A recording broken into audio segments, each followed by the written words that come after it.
Mati iki.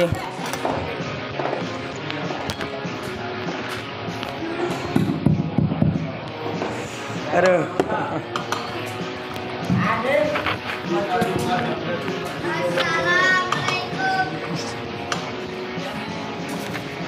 Assalamualaikum warahmatullahi wabarakatuh. Alhamdulillahirabbil alamin. Wahbihi nasta'inu ala umurid dunya waddin. Assalatu wassalamu ala asyrafil anbiya wal mursalin. Amma ba'd. Terus piye?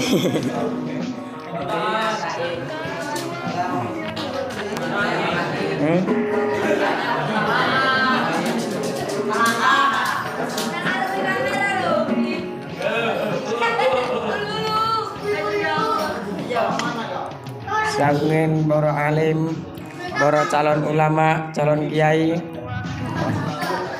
yang kita hormati, Bapak Kiai Salahuddin Sofwan,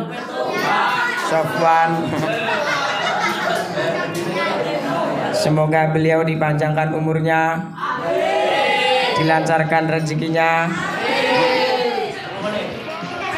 berikan kesehatan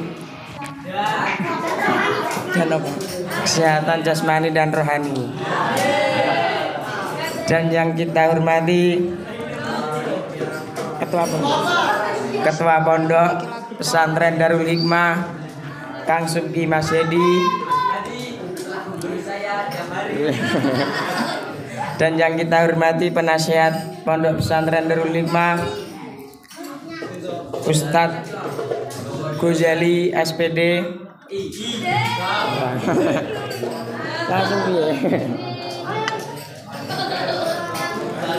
Langsung saja kita mulai acara pada malam hari ini. Secara muhadharah.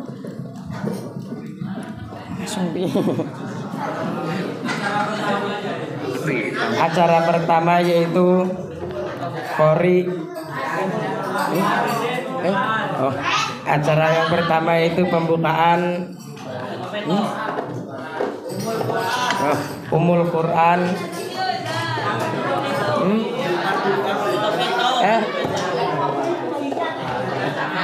Bacaan Al-Quran. Bacaan Umul Quran yang dibacakan oleh Kang Zidan.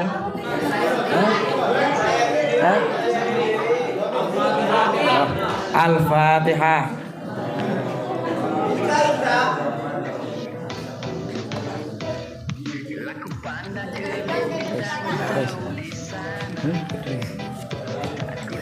Acara yang kedua pembacaan Umul Quran Qori yang dibacakan oleh Kang Zidan. Monggo waktu dan tempat dipersilahkan.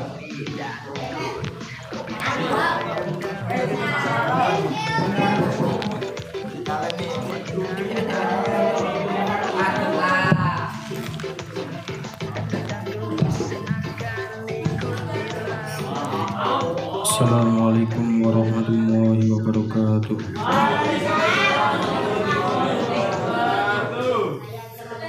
A'udzu billahi minasy syaithanir rajim. Bismillahirrahmanirrahim. Alam tara anna Allaha anzala minas samaa'i maa'an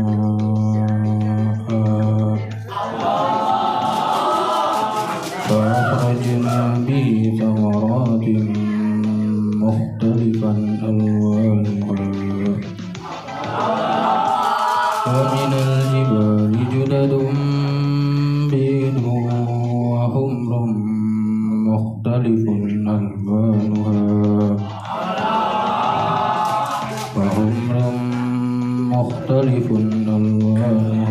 وغرابيب سود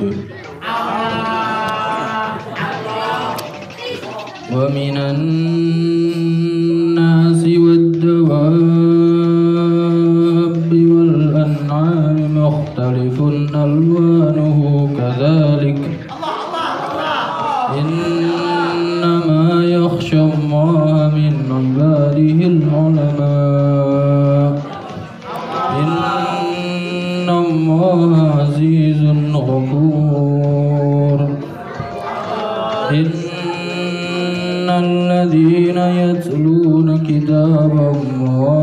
وأقاموا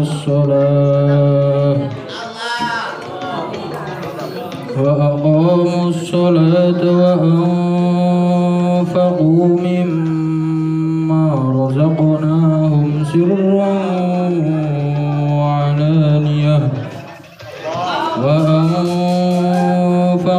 مما رزقناهم سرا وعلانية يرجون تجارة لن تبور ليوفيهم أجورهم ويزيدهم من فضله إنه غفور شكور صدق الله العظيم. Assalamualaikum warahmatullahi wabarakatuh. Jan.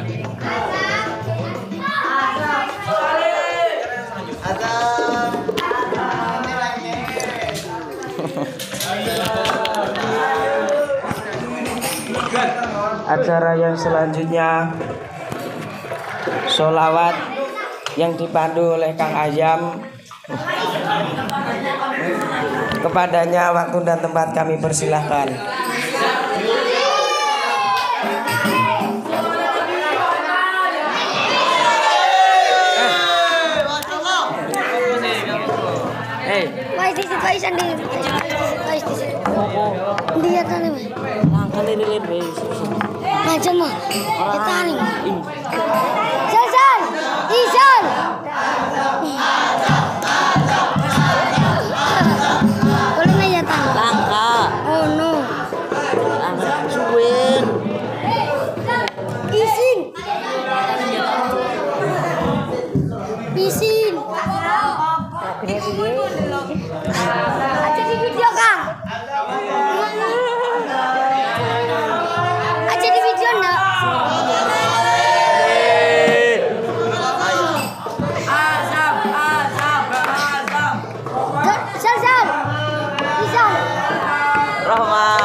Kodingin.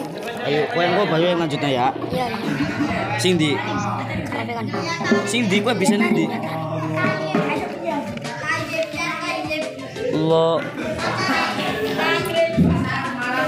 Allahumma salli wa sallim ala sayyidina Muhammadin wa ala Sayyidina Muhammad. Ya tarim.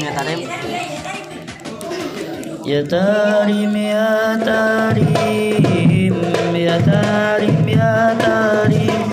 Syailillah syailillah syailillah syailillah. Tarim ya tarim.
Quran, imla qalbi Quran, wasani hayati Quran.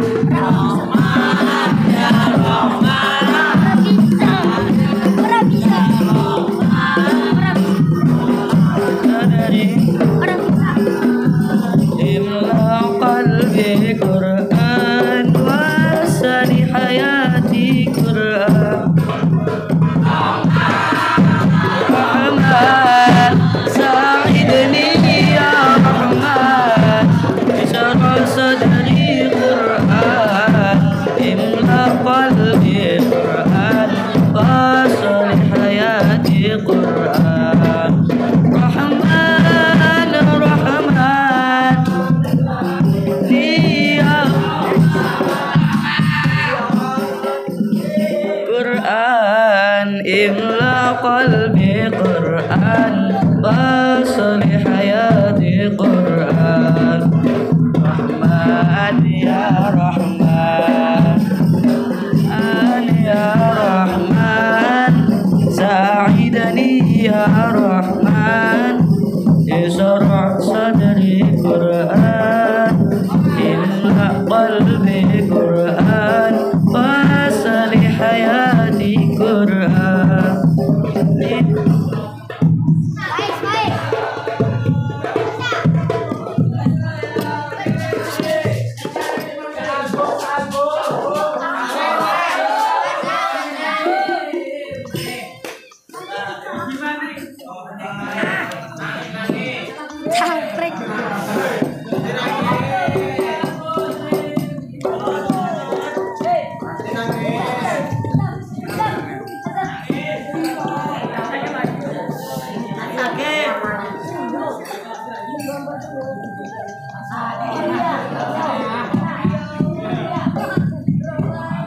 Apa nih?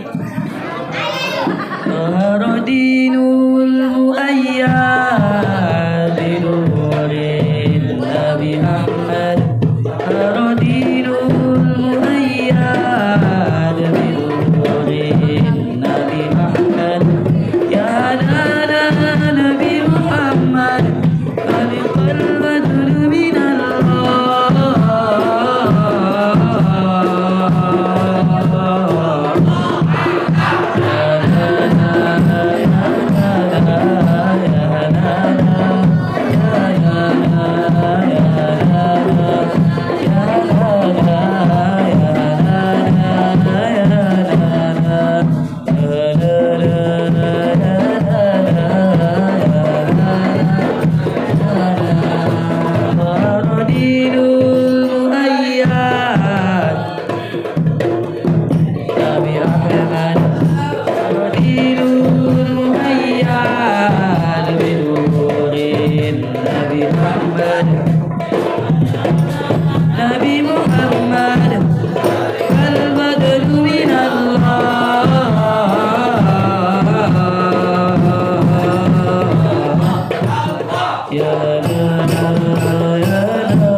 Acara yang selanjutnya ceramah yang akan disampaikan oleh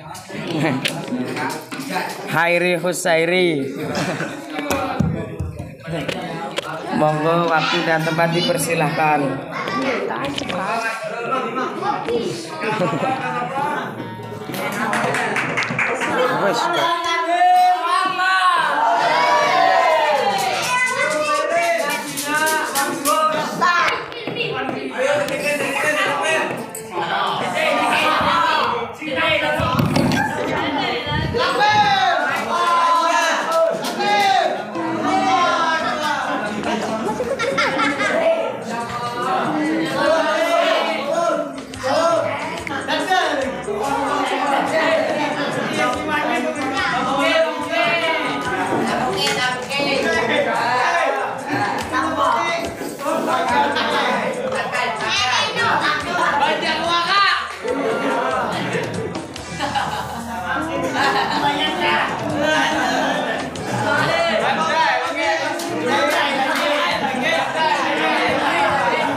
Assalamualaikum warahmatullahi wabarakatuh.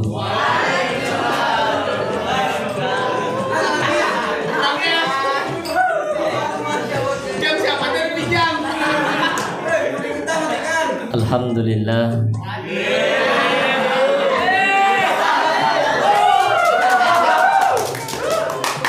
Assalatu wassalamu ala Rasulillah.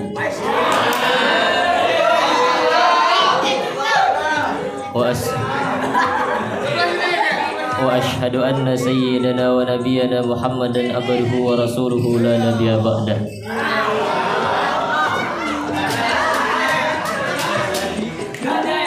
قال الله تعالى في القرآن الكريم أعوذ بالله من الشيطان الرجيم بسم الله الرحمن الرحيم رب اشرح لي صدري ويسر لي أمري واحلل عقدة من لساني يفقهوا قولي أما بعد. Yang terhormat, yang mulia, pengasuh pimpinan Pondok Pesantren Darul Hikmah, semoga beliau dipanjangkan umur, disehatkan badan, dimurahkan rezeki, diberikan keturunan yang soleh dan solehah, dan semoga beliau selalu di dalam lindungannya Allah Subhanahu wa Ta'ala. Amin Allahumma.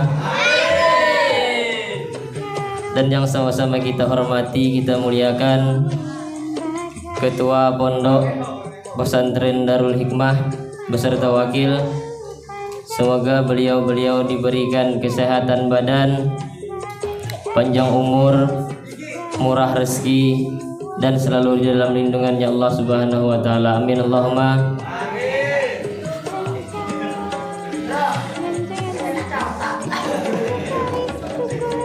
Dan yang sama-sama kita hormati, kita muliakan Ketua Madrasah Sanawiyah Madrasah Aliyah, Ketua Keamanan, Ketua Kamar, wabil khusus Ketua Muhadarah yang alhamdulillah dapat hadir di hadapan kita semua dengan keadaan sehat walafiat.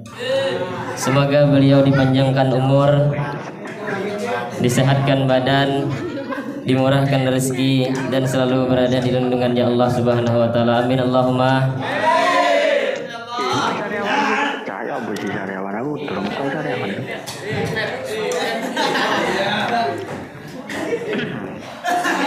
Pertama-tama bersyukur kepada Allah, mengucap alhamdulillah. Yang kedua kalinya bersalawat kepada Nabi, mengucap Allahumma sholli ala sayyidina Muhammad.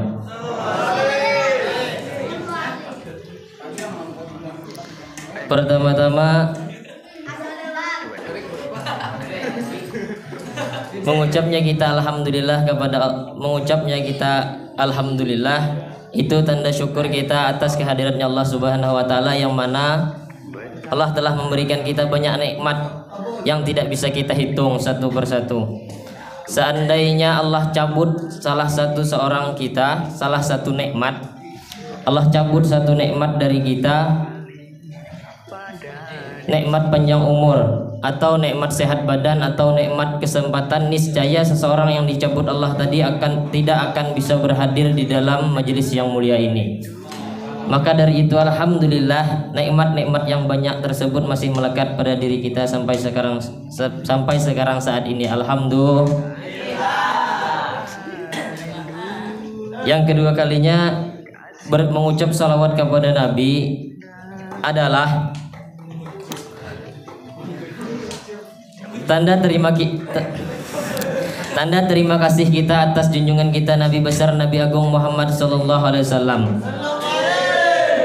yang mana beliaulah membawa umatnya dari zaman unta menuju zaman inopa, yang membawa umatnya dari zaman gelap gulita menuju zaman yang terang menerang, yakni ad-dinul Islam.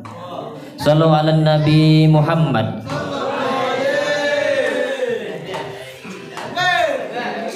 Tertulis di dalam kitab Maulidul Habsyi,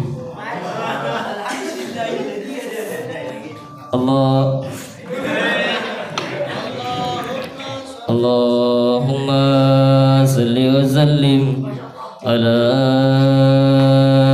sayyidina Muhammadin wa ala Sayyidina Muhammad.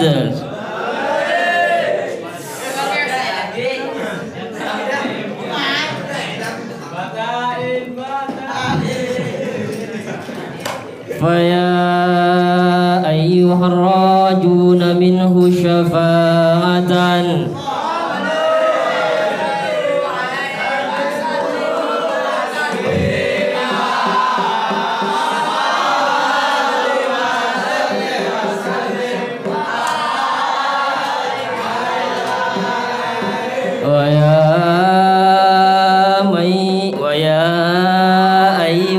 mushtaquna ila ru'ya jamali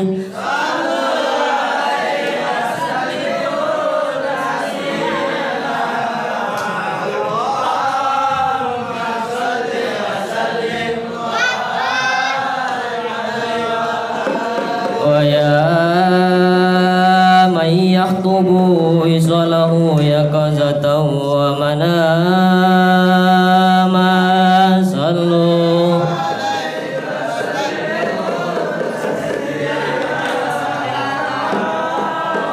salli wa sallim wa barik alaihi wa alihi.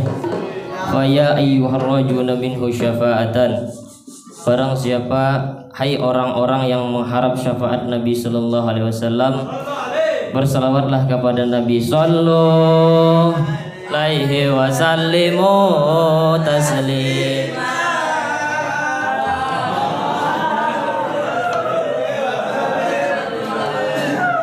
Wa ya ayyuhal mushtaquna ila ru'ya jamalih.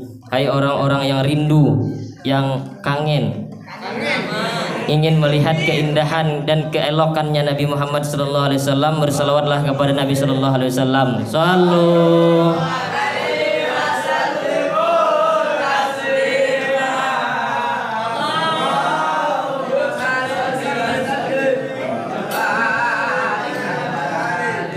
wa ya may yakhtubu wisalahu yaqazatan wa manama.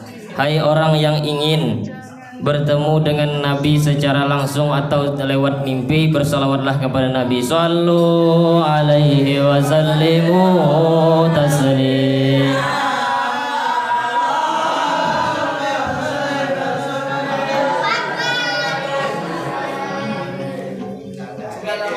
Pembahasan yang akan saya bahas, marilah kita biasakan diri kita biasakan diri kita senang, gemar bersolawat, gemar bersyukur, gemar dengan hal-hal yang menurut kita sepele, namun itu berdampak besar bagi kita.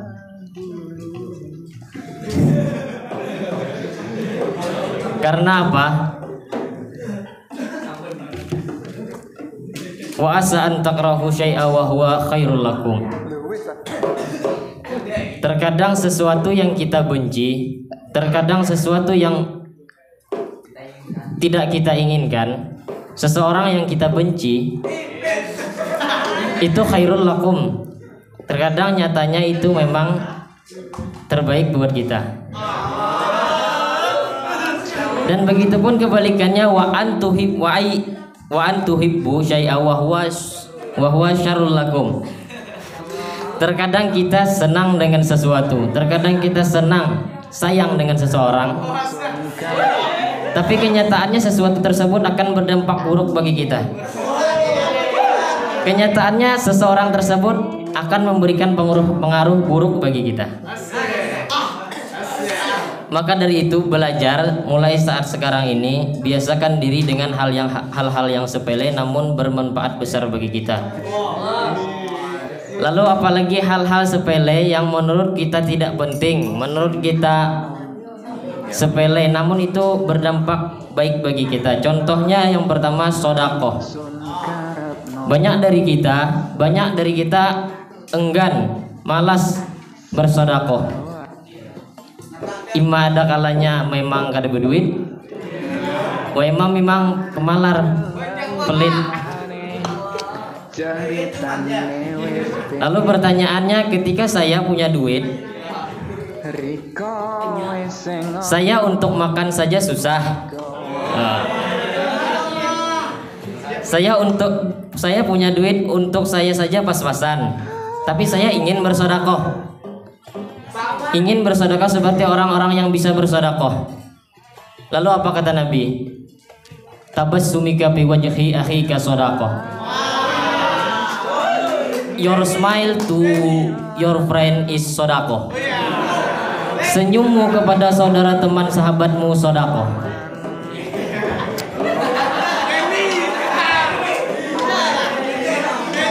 Senyum pun dinilai sedekah.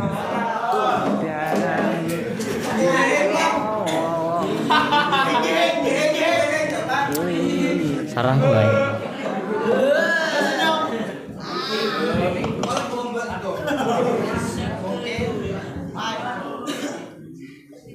Maka nanti jangan heran setelah pulang dari majelis ini banyak yang senyum-senyum kada karuan, senyum-senyum tak jelas. Jangan heran ketika ditanya, kenapa kau senyum-senyum tak jelas? Tabassumika fi wajhi akhika sedekah, Bang. Bahkan nanti ini bisa menjadi dalil juga ketika malas bersedekah. Ketika ditanya, kenapa kamu tidak bersedekah? Tabassumika fi wajhi akhika sedekah, Bang.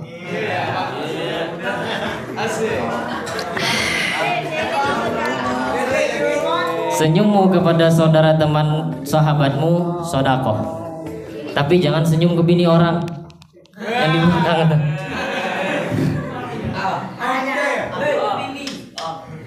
Lalu apalagi hal-hal yang sepele menurut kita tidak penting tetapi itu berdampak besar bagi kita. Yang kedua itu bersifat lemah lembut, berkata-kata yang lemah lembut dan berkata-kata tidak kasar. Kita mengingat riwayat Nabi Sallallahu Alaihi Wasallam. Nabi Muhammad Sallallahu Alaihi Wasallam tidak pernah berkata-kata kasar dan tidak pernah bersifat kasar.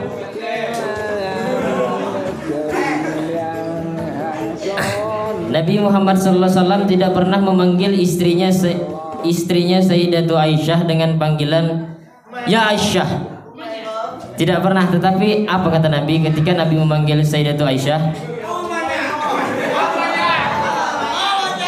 Kata Nabi, Ya Humairah, ahmar, merah. Ya Humairah, wahai engkau yang kulitnya putih kemerah-merahan.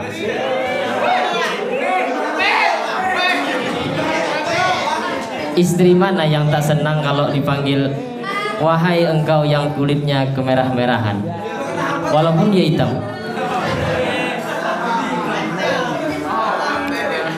Tapi ini jangan dijadikan dalil nanti pas lalaran ditulisnya lah di kertas, dikirimnya lah di lubang yang ada di satir.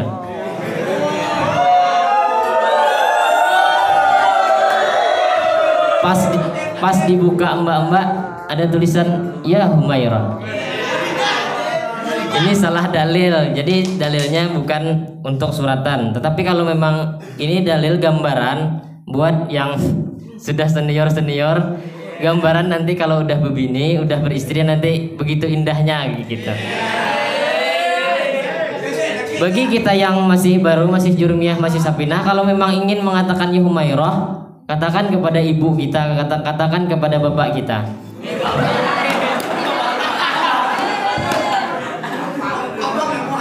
Nanti pulang ke rumah kita katakan pada ibu kita, ya Humairah, wahai ibuku, engkau yang putih kemerah-merahan. Ibu siapa yang tak senang kalau dipanggil wahai ibuku yang putih kemerah-merahan, walaupun dia hitam memang sebenarnya. Lalu apakah boleh saya panggil ibu saya ya Humairah? Boleh. Tapi ibu saya hitam, berarti saya bohong. Tidak apa-apa bohong. Apa kata Nabi? Idkhalus surur bi qulubil mu'minin. Memasukkan kesenangan ke dalam hati orang beriman. Ibu kita beriman kan? Berarti kita memasukkan kesenangan ke hati orang beriman. Kenapa kita senangkan ibu kita? Kita nostalgia ke belakang. Siapa ibu kita? Dialah yang mengandung kita 9 bulan 10 hari. Bersimpai darah dia melahirkan kita. Nyawa taruhan melahirkan kita. 2 tahun dia menyusui kita. Setelah kita besar,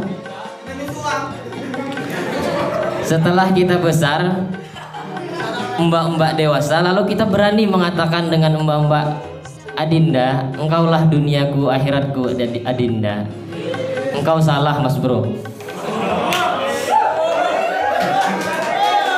Dunia akhiratmu ada di tapak kaki ibumu. Bahagiakan dulu ibumu, baru nanti kau bahagiakan istrimu.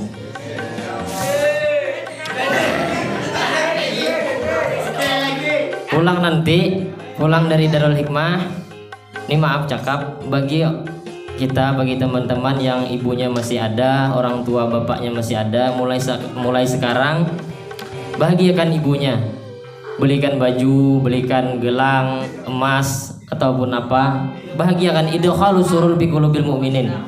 Menyenangkan ibu kita, membuat senyum ibu kita.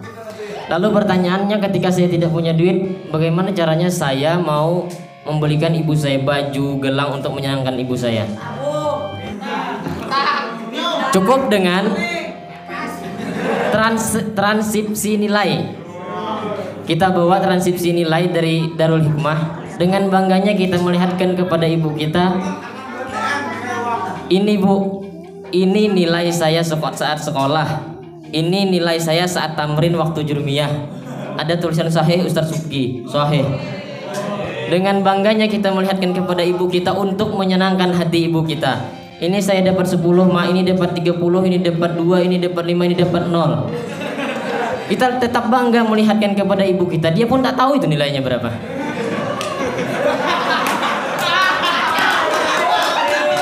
Yang penting idkhalus surur fi qulubil mu'minin, yang penting menyenangkan hati orang beriman itu dulu.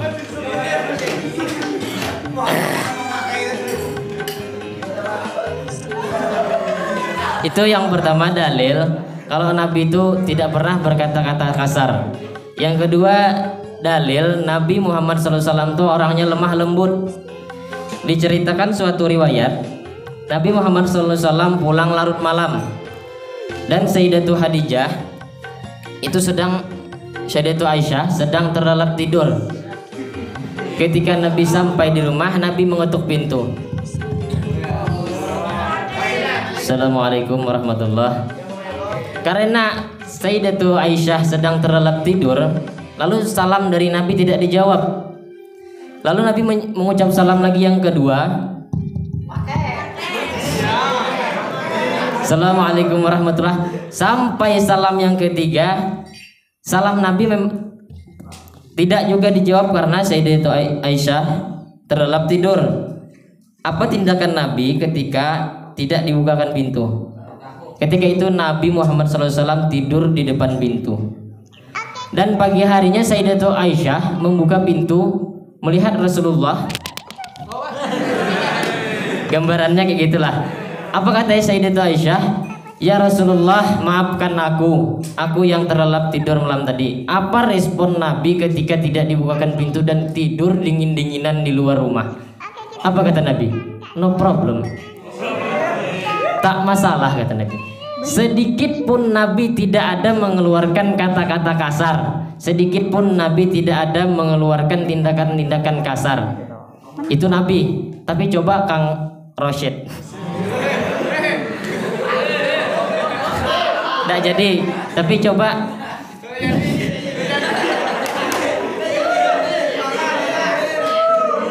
Itu Nabi tidak marah. Tapi coba misalnya Kang Husni Rahman. Memang Kang Husni Rahman ketika tidak dibukakan pintu tidak marah. Tapi engsel pintu itu hilang.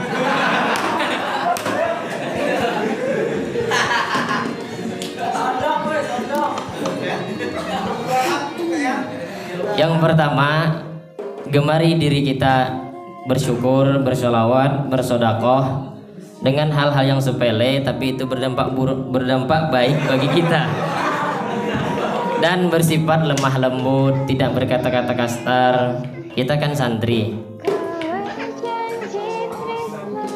Demikian ini mungkin hanya demikian ini dari saya. Kalau ada jarum yang patah, jangan disimpan di dalam peti.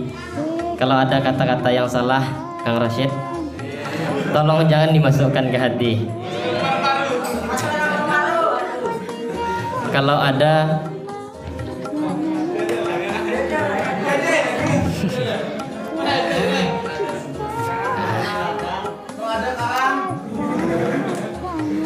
kalau ada baiknya dari penyampaian saya itu semata-mata dari Allah. Kalau ada buruknya itu semata-mata dari syaitan. Saya hanyalah korban.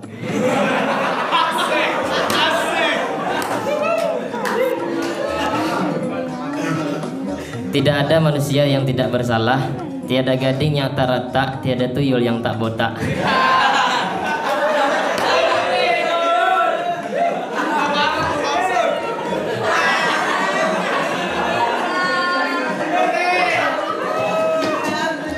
Unzur mangkola walatan zur mangkola. Kalau ada sumur di ladang, bolehlah kita menumpang mandi. Kalau ada umur yang panjang, bolehlah kita bertemu lagi. Kalau ada sumur di ladang, bolehlah kita menumpang mandi. Kalau ada waktu luang, bolehlah kenakan saya ceramah lagi. Kalau ada sumur di ladang, jangan mandi betilanjang. Akhirul kalam, wabillahi taufiq wal hidayah. Assalamualaikum warahmatullahi wabarakatuh.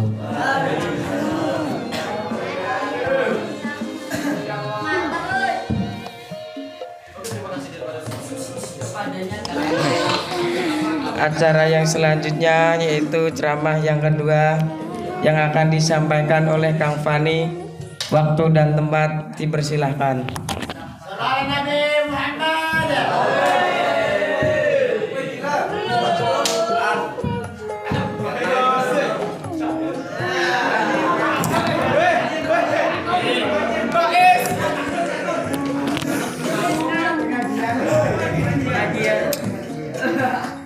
Begitu hati sangat deg-degan. Semoga saja deg-degan ini tidak berlanjut sampai masa depan. Karena begini,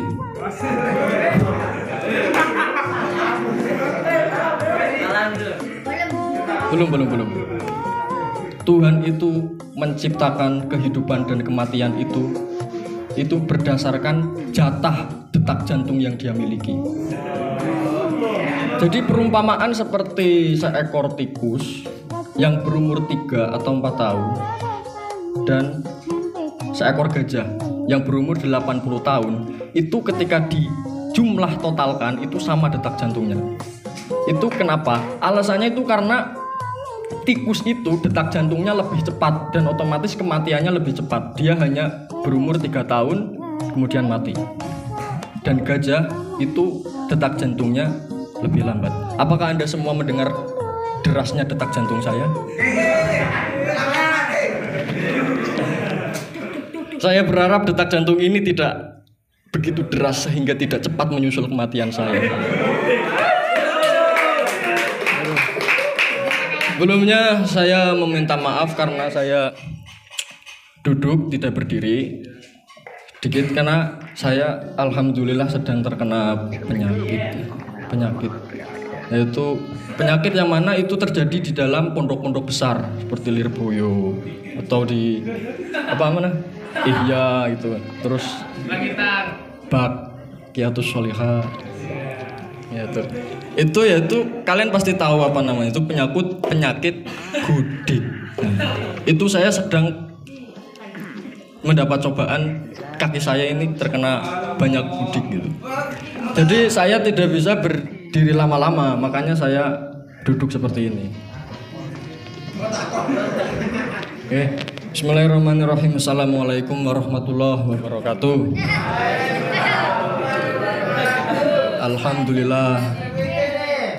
Alhamdulillah wassalatu wassalamu ala rasulillah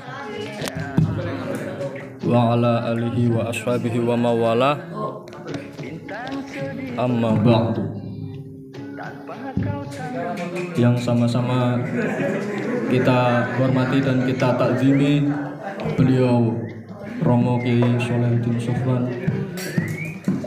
Semoga beliau beserta keluarga selalu dikasihi, selalu disayangi, selalu dilindungi oleh Allah Subhanahu wa Ta'ala, dan mudah-mudahan diberikan rezeki yang barokah serta umur yang panjang. Allahumma amin.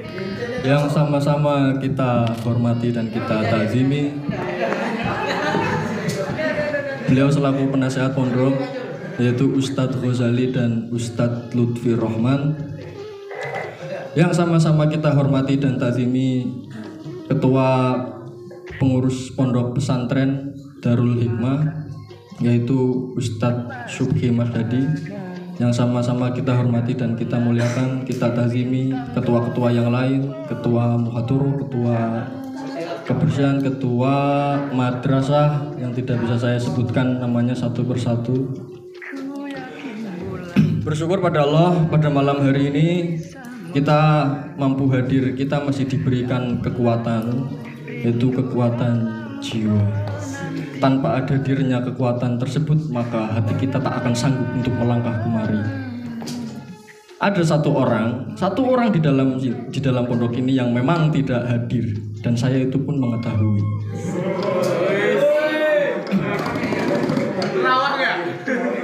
Sholawat dan salam tak akan pernah terputus kepada junjungan kita, beliau baginda Nabiullah Muhammad,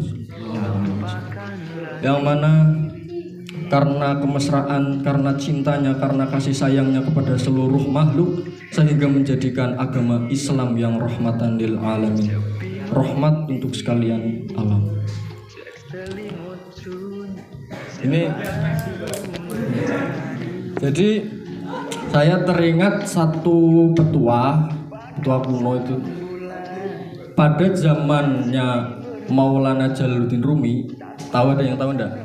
Yang saya kenal itu adalah seorang penyair yang sangat masyhur pada zamannya.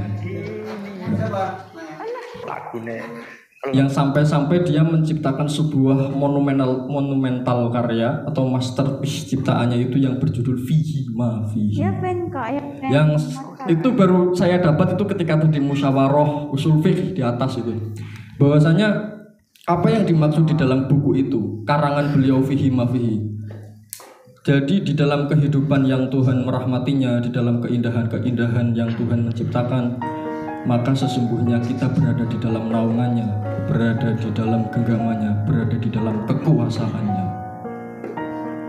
Jadi tak salah memang apabila ketika Tuhan itu tidak bertempat, Tuhan itu tidak menempati ruang dan waktu, tidak bisa menempati hanya pada satu tempat, itu tidak bisa kita sebut Tuhan itu. Kalau kita sebut Tuhan ada di sini, lalu ketika Tuhan yang ada di Baghdad gitu atau di Arab, di Mekah, itu lantas siapa?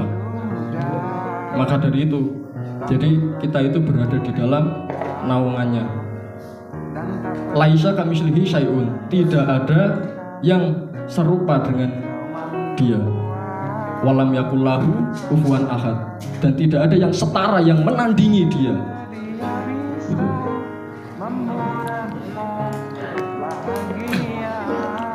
Maka dari itu, cek.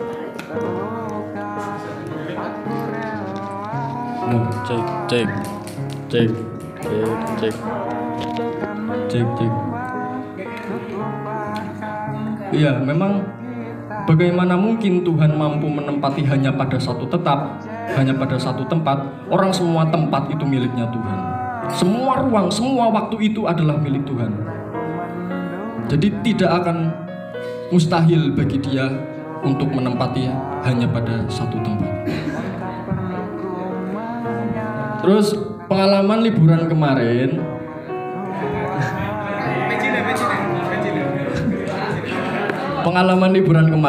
yaitu saya kan karena hanya diberikan jatah yang singkat dan rasa penasaran saya ingin mengakses sebuah informasi dari luar itu sangat besar, maka saya tuh tak sengaja terdapat satu kalimat bahwasanya yang menyebutkan otak manusia itu begitu besarnya, begitu luasnya, begitu tinggi kapasitasnya. Namun pintu untuk masuk ke dalam otak itu sangat sempit. Dan cara paling gampang untuk masuk ke dalam otak itu dengan cara perbanyak memasukkan rasa sakit. Maksudnya rasa sakit itu adalah penderitaan. Jadi ketika seseorang mendapat derita, orang sakit, itu pasti aliran detak jantung, sel-sel denyut nadi dan di tenggorokan ini semua berjalan dengan aktif. Itu kalimat tersebut itu. Jadi ini memang tidak ada dalam dunia masyarakat modern dan tidak dipercaya. Kalau untuk ingin lebih banyak otak kita itu menjadi aktif, itu dengan cara memasukkan rasa sakit. Jadi orang rawat puasa itu memang tujuannya dalam rangka untuk merasakan rasa sakit. Ya enggak, Kang Rosid? Bagaimana tidak ketika ada sebuah acara, misalnya diundang dalam sebuah resepsi pernikahan gitu, yang ada prasmanan, yang ada hanya sayur, lodeh, nasi, rendang. Tak ada tuh nasi jagung, tak ada. Kalau teman-teman beli nasi padang, itu di nasi padang tak juga pula tuh menyediakan nasi jagung. Betapa tertusuk-tusuk hatinya seseorang yang mengerawat itu. Itulah penderitaannya. Ya enggak, Kang Rosid? Jadi setelah saya baru saja terlintas pikiran bahwasanya saya itu sangat kagum sama Kang Sidan. Kang Sidan mana Kang Sidan? Itu kalau dalam ilmu usul fikih, kalau usul itu adalah suatu perkara yang di atasnya dibangun perkara lain, dan furu' cabangannya itu adalah perkara yang dibangun di atas perkara lain. Itu kalau masalah suara, dan jadi suara yang muncul di dalam bumi, suara muncul yang datang itu tidak lepas dari nada do re mi fa sol la si do. Do re mi fa sol la si do. Sol la si do. Jadi do re mi fa sol la si do, fa sol la si do itu adalah sebagai usulnya, sebagai bangunan pondasinya dalam sebuah suara gitu. Dan suara yang keluar itu adalah furuknya. Jadi Kang Zidan itu ketika tadi Masya Allah, saya langsung berhayal saya berada di dalam surga dan menikmati keindahan-keindahan musik yang belum pernah saya dengarkan sewaktu di dunia.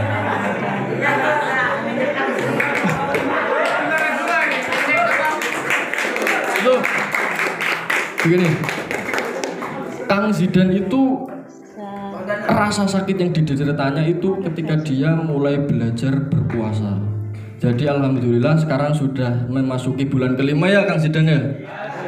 Alhamdulillah, semoga kita doakan puasanya sampai selesai dan bisa memberi manfaat kepada kita semua atas ilmunya. Nah, itu dulu sebelum dia berpuasa pada tahun yang lalu itu ya, adalah salah satu orang yang sangat susah untuk dibangunkan. Asli itu salah satu orang yang sangat susah untuk bangun, apalagi bangun pagi. Jadi tak heran ketika kita mendapatkan suara masjid itu sunyi, sepi, senyap. Itu karena tidak hadirnya Kang Zidan. Karena tidak hadirnya Kang Zidan. Coba saja kalau Kang Zidan itu hadir ke dalam masjid itu, maka niscaya seluruh sisi sudut ruangan masjid bergetar oleh zikirnya. Karena Kang Zidan itu nampaknya diam-diam itu adalah pengamal thariqat bait ketiga Imriti yang berbunyi fa'ush ribat makna dhamiri syani fa'u ribat fil hanibil al-hani.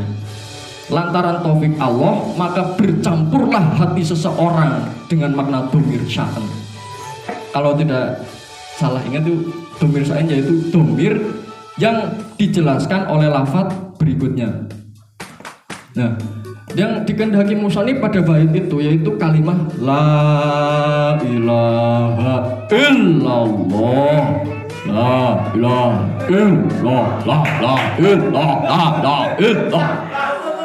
Nah, karena cintanya yang besar terhadap Allah, maka tenggelam ke dalam samudera cintanya. Lupa akan segala sesuatu yang selain Allah. Bagaikan seorang pecandu minuman yang sedang asyik meminumnya serta diiringi irama lagu-lagu. Begitu kata Ustaz Muslim menerangkan di kelas Imriti.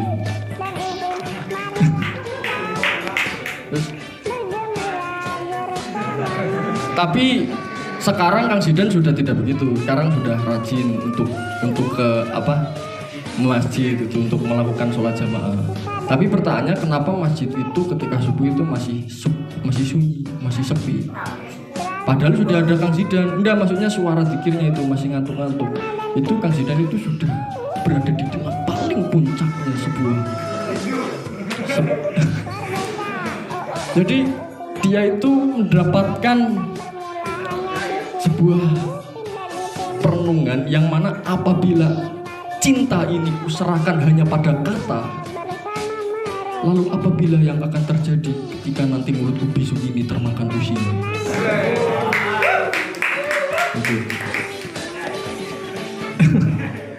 Jadi memang bagaimana mungkin kamu mencintai, mampu mengkonsentrasikan cintamu? Bagaimana mungkin kamu mencintai Allah tanpa engkau mencintai pohon-pohon, tanpa engkau mencintai tumbuhan, binatang, dedaunan, bebatuan, gunung-gunung? Bagaimana mungkin engkau mencintai kura-kura, ikan, cupang? Bagaimana mungkin engkau mampu khusyuk mencintai kepada Allah tanpa engkau mengerti asal-usul penciptaan bumi, langit, bulan, bintang, rembulan, dan seisinya? Bagaimana mungkin engkau mencintai Dia tanpa engkau mencintai Allah? Bagaimana mungkin engkau mencintai sesuatu yang tercipta tanpa engkau mencintai sesuatu yang mencipta? Bagaimana mungkin engkau mencintai sesuatu yang tidak ada tanpa engkau mencintai sesuatu yang benar-benar ada? Jadi begitulah maha dahsyatnya perenungan Kang Zidan. Jadi Kang Zidan itu sudah para bidadari tidaklah menggiurkan hati, sebab bagi yang memiliki kerinduan sejati, engkau saja cukuplah, tak usah yang lain lagi.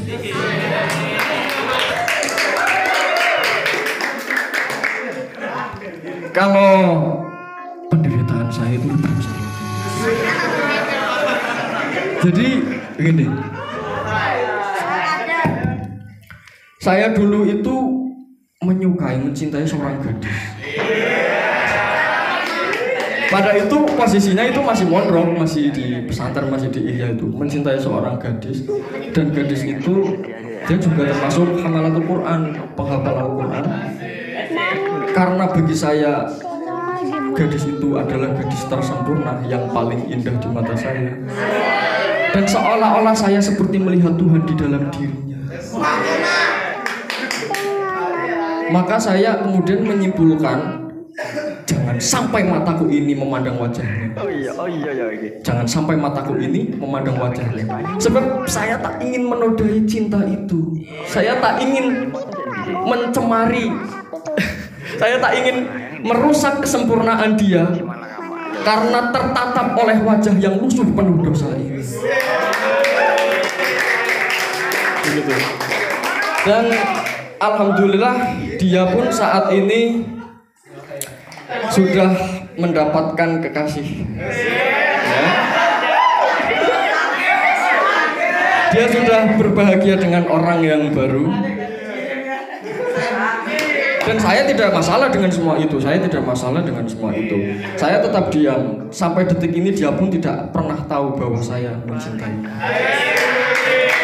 Ini mungkin selepas ini dia tahu karena ciri-cirinya sudah saya sebutkan. Jadi bisa saja diam itu adalah bahasa cinta terdalam.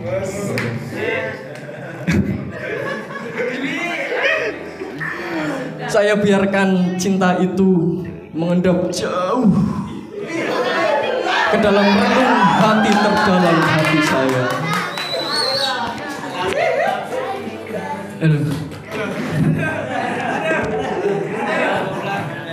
Jadi yang tadi saya ingin sebutkan, bahwasanya yang Maulana Jalaluddin Rumi itu dia mempunyai seorang guru yang dikenal sebagai guru yang sangat misterius.